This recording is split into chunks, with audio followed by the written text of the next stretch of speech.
what's up with that judge? So please help my humble channel to grow. Like, subscribe, share, comment, any combination thereof. Why? Cause you're beautiful on the inside and on the outside. That's why. So it's June 25th. It was my court date. Everything went well. God took care of business. No fine. They dismissed it, and I didn't have to pay 1 red cent. I guess these was lawyers. They had told me, we're going to recommend to the judge that it be dropped. You can leave now. Most likely he just going to drop it. And I was like, well, you know what? I'll stay till the judge comes if that's okay. And they're like, that's okay.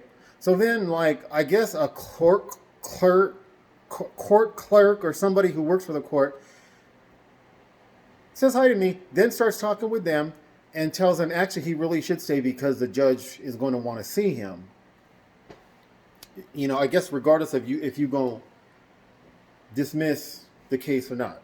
So I'm like, okay, cool. I guess I made a right decision because I'd have been done walked out before she'd have said that. So I'm praying this prayer. It's a prayer against child trafficking because these unaccompanied migrant minors that are being trafficked in this country, it truly is an abomination. The church is obsessed with homosexuality.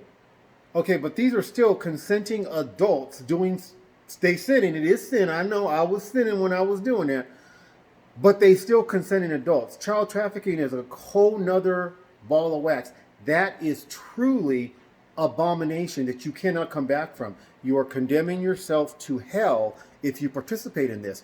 So I say this prayer in the courts because the courts to me, in this courtroom, because, to myself, and I'm meditating on the Lord, and it appears that they're trying to interrupt me as I'm getting to certain parts of the prayer and I'm meditating and I'm focusing on the word love written in light the way the Lord told me. Different people start coming in and having conversations and noises, and then people outside is making noise. So it appeared that I was being targeted for them to interrupt that prayer, but I did get through the entire prayer. The courts are they're like the doorkeepers, I don't know the term, for child trafficking. They are the reason that people who, sexually abuse children get such tiny little, they don't even get no punishment. They don't get no time, because the courts protect them.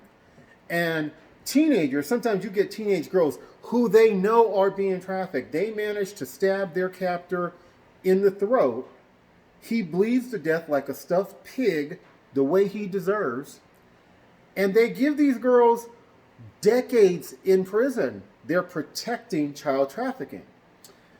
And so I got through this prayer, and then when it came time for the judge to come out, the judge dismisses me. He dismissed me and one other person. There were I don't know how many more people, maybe 5 or 6 other people waiting. But he dismissed me before he came out. So I thought, wow, does that have something to do with the prayer? Because a lot of these judges, they are the gatekeepers to child trafficking. They are the ones that keep it going in this country. So it was interesting. I don't know the answer, but it's an interesting question. God bless.